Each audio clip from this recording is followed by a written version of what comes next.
This is Eat, Sleep, Box and Repeat, and I'm delighted to be joined by Martin Harkin. Martin, how are you? Fine, thanks, Paul. How are you? Yes, I'm all good, thanks. Can't complain. Looking forward to this chat here.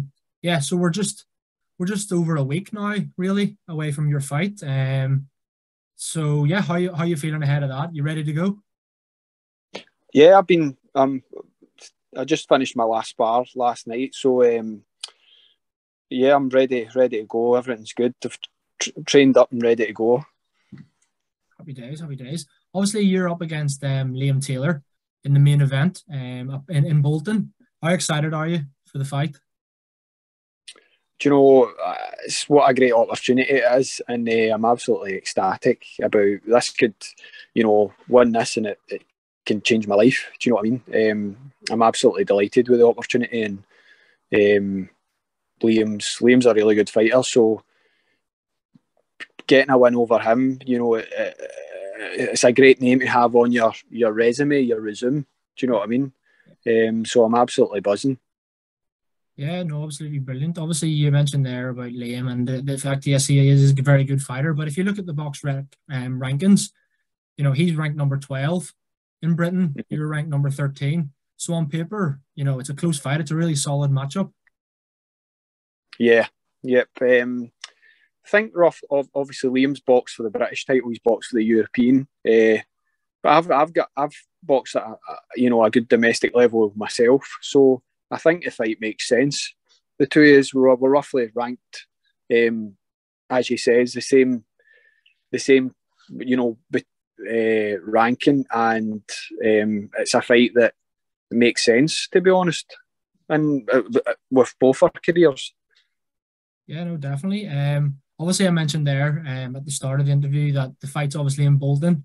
I believe he's a Lancashire man, so is the home fighter, so to speak. I don't imagine the crowd will be majorly in your favour. Will they come Saturday night? I mean, it's nothing new to me. I see in Scotland you don't get the big shows. The big promoters aren't here. The big platforms. So I'm the only way you make your name in Scotland is if you travel away and fight as an away fighter. But at the end of the day, whether it's a support or not, it's just me and him in the ring. So it just matters. That's when it matters. Obviously, this is your third fight, I believe, in 2022. And I think it's fair to say you had a relatively inactive year or two. You were still fighting, but probably just not as much as you would have wanted to. Do you feel like staying active is the key to you performing to the best of your ability? Absolutely. I think that's for any fighter's benefit. They need to stay active. They need to be busy. Ring time's crucial for a fighter.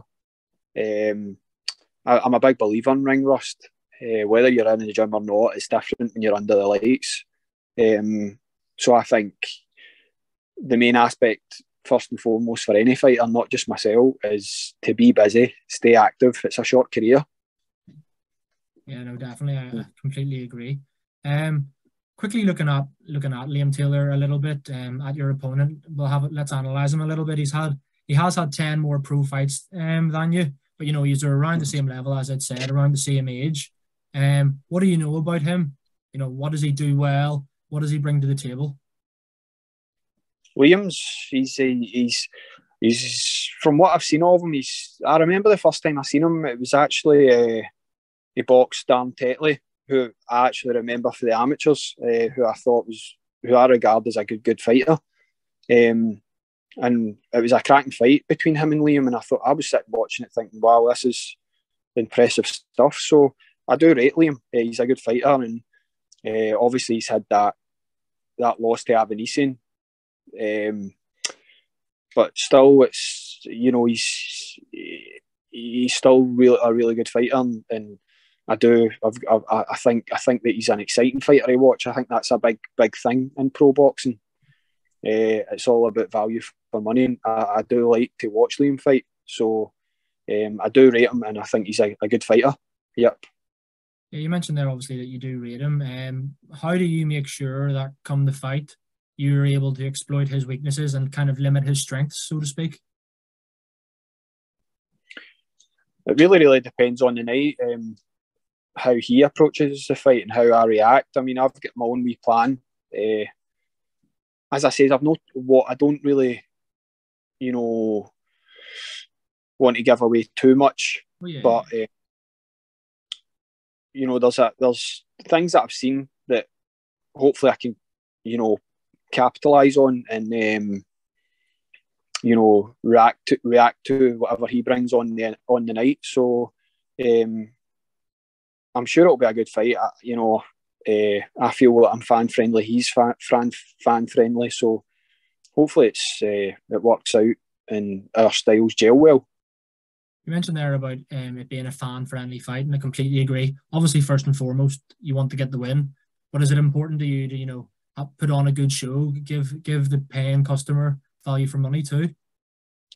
Yeah, that's always my attitude, to be honest. People that say, "Oh, win's a win," I don't believe in that. To be honest, I believe in it's really the matter in how you win, and it's how you win that matters, because it's what people and the fans and the supporters remember. So it is important for me in every fight, not just this, to I want people coming away from the fight thinking, "Oh, Martin Harkin was good there." That's always my mindset going into a fight.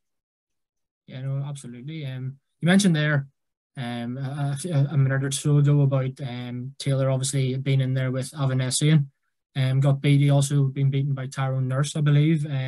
He also has a draw in there with Chris Jenkins. I know it was a technical draw, but still a draw on his resume nonetheless. How do you make sure you become the third man to defeat him? Just be me and do what I do. I think, it really does depend on the night. He's looking at this as maybe his last chance, and I'm at that the stage where I think one or two losses and you're finished in this game. You really need to win, and it's so both of us are going in with the same attitude. We really want to win, but you know what? Looking at his losses, and it's hard to take away too much from it, because it really it comes down to on the night. It really does, and I can take things from when he has been beaten, maybe. Look at that, and I've had two losses myself, so he could say the same. But I just like to go by a fighter's last performance and how they looked in their last fight. I don't really look maybe 2-3 years ago or previous losses. It's you really can only take a fighter from his last fight. I know Liam's had one fight since the Avanesian loss. I think it was a points win. So we'll see on the night. You mentioned obviously, and I've mentioned before that this fight is in his backyard, so to speak. You said obviously you're quite used to that. You're quite accustomed to that. So it doesn't bother you at all that you'll probably not be the fan favorite in there. Do you kind of relish that? It makes you don't notice it, to be honest. You don't really notice it. All you see is the opponent, and really only like any boxer will tell you, you don't really. Well, me, it doesn't affect me. I've boxed in opponents' backyards before. A ring's a ring at the end of the day. It doesn't matter where you put it in the world. It's just the fighters and the referee. So I'm sure it won't bother me too much.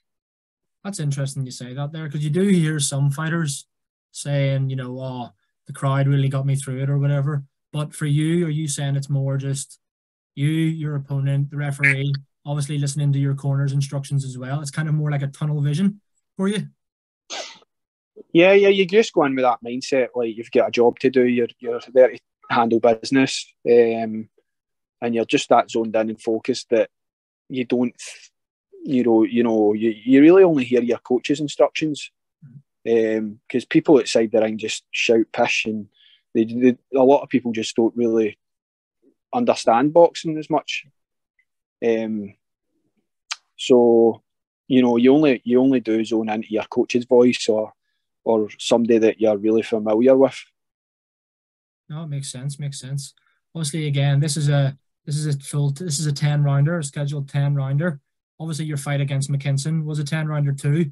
But do you feel that you're able to showcase your skills better over the longer distance, rather than fighting, the 6-rounders against people who are coming to survive? Do you feel like you're able to showcase your skills better against someone who's also coming to win over the longer distance? Yeah, I think it suits my style more. The longer rounds. Some guys are slow starters, some guys are fast starters. Some people, fade towards the end of fight, at the end rounds, whereas other opponents come on strong. It just really, depends on the individual. But in my sense, and talking about me, I think it'll suit me. Yep. Obviously, I mentioned there your defeat to Michael McKinson, and you also lost your following fight to Casey Benjamin. Just kind of a question about those two fights. Did you feel that they were quite damaging losses, or do you feel like you learned more from them than actually getting beaten, if you know what I'm trying to say? I don't think by any means they were damaging losses. I got out pointed from the McKinson fight. I fell short against the Benjamin fight, but that was a relatively close fight until what happened. But I don't think it wasn't grueling wars. I've not got wear and tear. I never get like badly damaged. But obviously, at the end of the day, the losses, and no fighter wants a loss. But I bounced back. And a loss doesn't define a fighter at all. I don't believe so. You say there, obviously, a loss doesn't define a fighter. So do you feel like then you have learned far more maybe about yourself from those two defeats? Yeah, even after wins, I try to learn. I always try to get better, and things that I could have done better, and things that I could have done, that I could have.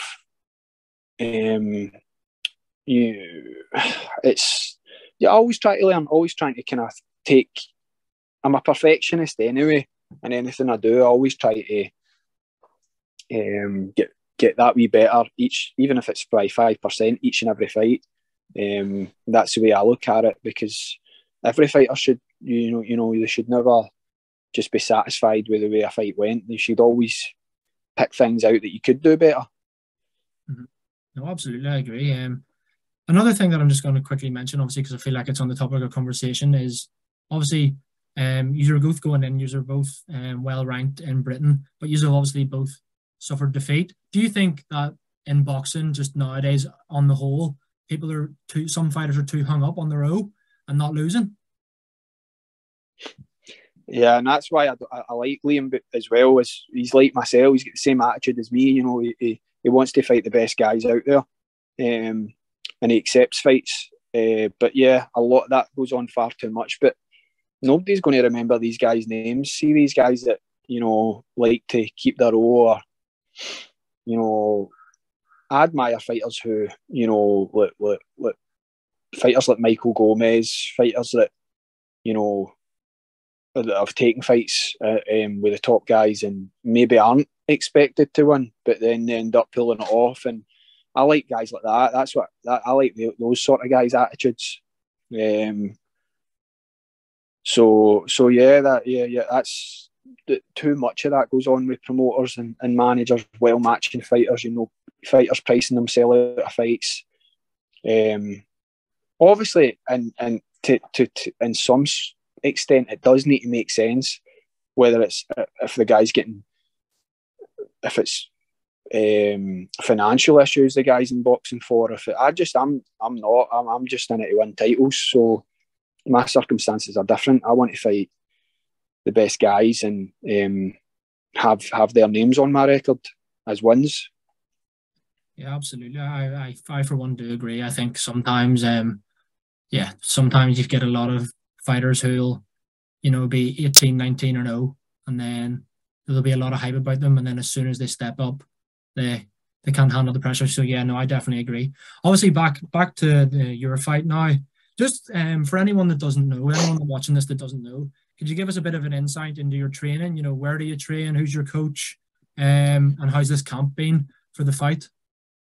So I train in a private gym, my sponsor's private gym, Stewart and Shields. I train with Gary Jacobs, who obviously was an elite fighter in his own right. He's my coach.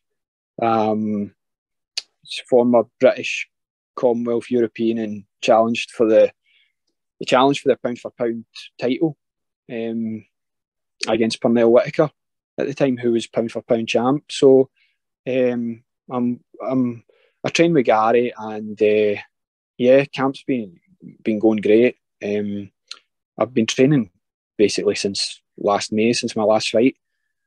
I was actually meant to fight at the end of October. That was the plan, but obviously I got the fight with Liam, and I took it with both hands straight away. So yeah, my trainings went well. Everything's I'm all trained up and ready to go. Happy days. Can't wait for the fight now. Then I imagine.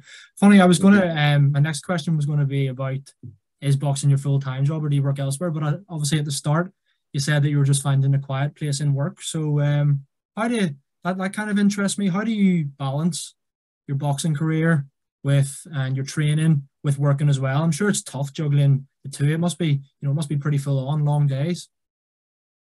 It is very hard. A lot of people don't realise what boxers go through, but yeah, I work full time, and I train on top of that full time. So it's effectively like two jobs. But it's really, really hard to juggle. You're up early in the morning, out at 5 in the morning running, then you need to go home, get a quick shower, go to work, and then straight from work you go to the gym. So it's a long, long day for a fighter, and I take my hat off to any fighter that goes through that life, because it's really hard, and people don't realise, unless you come from maybe a big amateur pedigree and then you get a sign-on fee with a big promoter, then you're up against it, to be honest. But it's always safer as well to have something to fall back on, because you could walk out and break an ankle one day and then promoters would drop you, or you could break a hand in the gym and your career's finished. So it's always the smart option to have a wee safety net as such. If the opportunity, say, was to arise, say you win this fight and pick up a few more wins, would it ever tempt you to just box full time? If I had that opportunity, absolutely, I would take it with both hands. Boxing's, you only get one chance, you only get one shot at it. You can't, it's a short career, like I said earlier, and when we were talking, you really need to take any opportunity. If I was fortunate enough to get that, of course I would take it. Yep. Looking at the fight again, obviously this is for the WBO European welterweight title. What would it mean to you to kind of win that belt? You'd obviously get a good ranking then, with the governing body of the WBO. So would it mean quite a lot to you to be able to lift that strap? Oh, it mean the world to me. It wouldn't mean the absolute world to me. I've been boxing since I've been 8-year-old, and to win this would just be life changing for me. Absolutely. A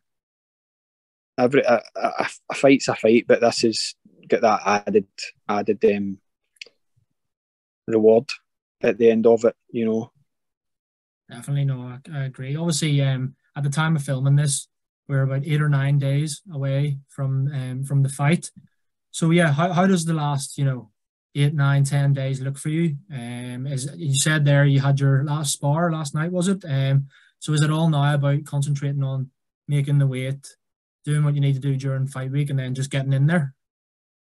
Yeah, absolutely. It's this last week's just not doing anything too strenuous.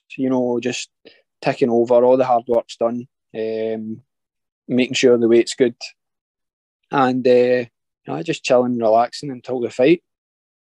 Brilliant. Finally, Martin, I just wanted to wanted to ask as we come to a close here.